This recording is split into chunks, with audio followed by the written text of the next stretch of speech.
Hello everybody and welcome to Black and White Tales print number 5. This time I want to talk to you about the importance of watching other photographs, other photographers' images to create our own images.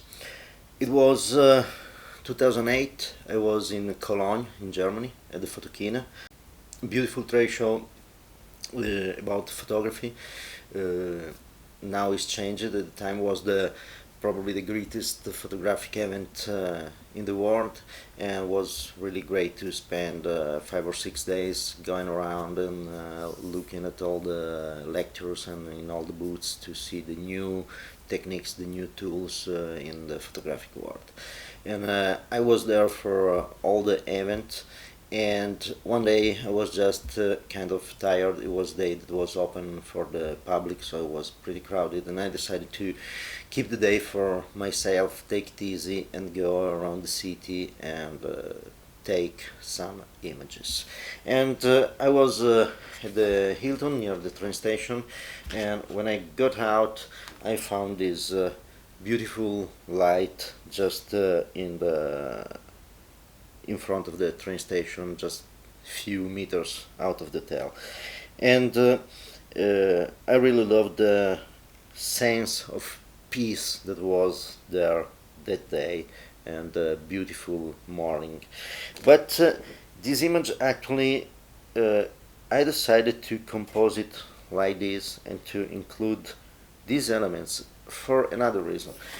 The day before I was walking in the center of the town, and there was a shop, a camera shop, with windows, and in the windows they had some very impressive pictures of the bombing of Cologne, the results of the bombing of Cologne during World War II. Cologne was really heavily bombed, and it was destroyed, was flattened out, almost everything except the cathedral. The cathedral was almost intact in the center of the city, so that was pretty impressive.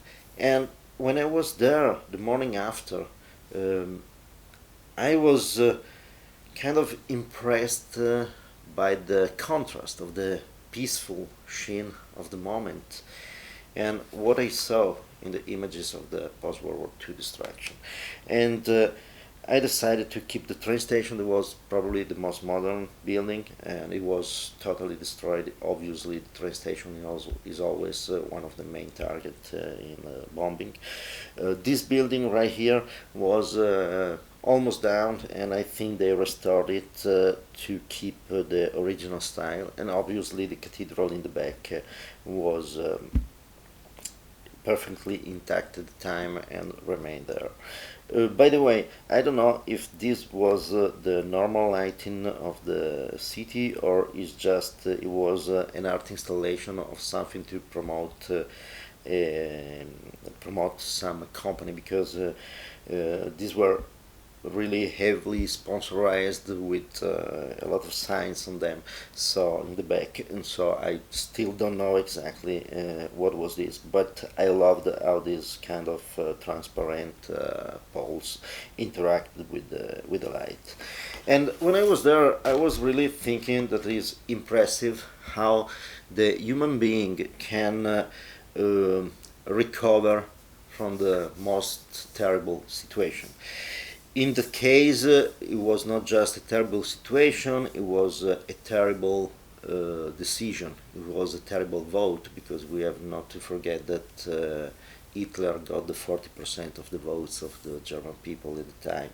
So, also from the war scenario and from our worst mistakes, we can recover, we can rebuild, we can learn.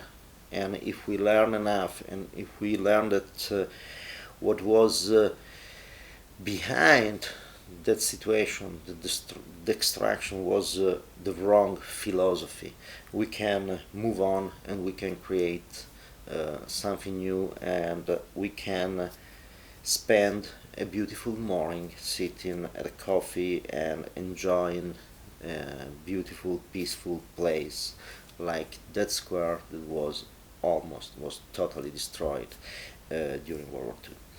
And that is, I was able to do that and appreciate the situation because I saw the images taken by the probably the U.S. Army.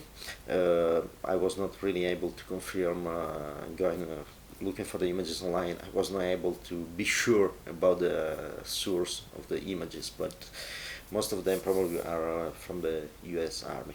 And I was thinking how much photographs are important to teach to future generation. When we portray a reality that can be used to teach, that can be used to uh, transmit facts and transmit something that can be used to think, to elaborate new ideas, new philosophies, and can be used to decide what was right or wrong, and what we need to keep and what we need to change.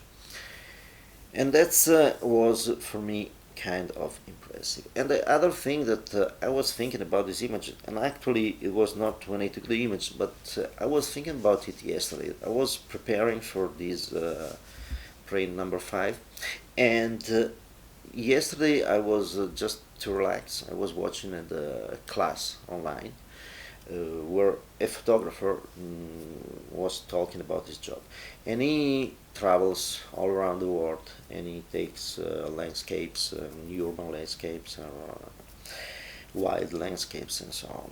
And he was explaining his techniques to put together different lights from different moments of the day in the same image, to have the light of the sunset on the buildings, the night light of the inside lights of the buildings, and the sky that was still from the blue hour or something like that. So at the end, something really fake, something that was created to make an image that has an impact but was not absolutely real.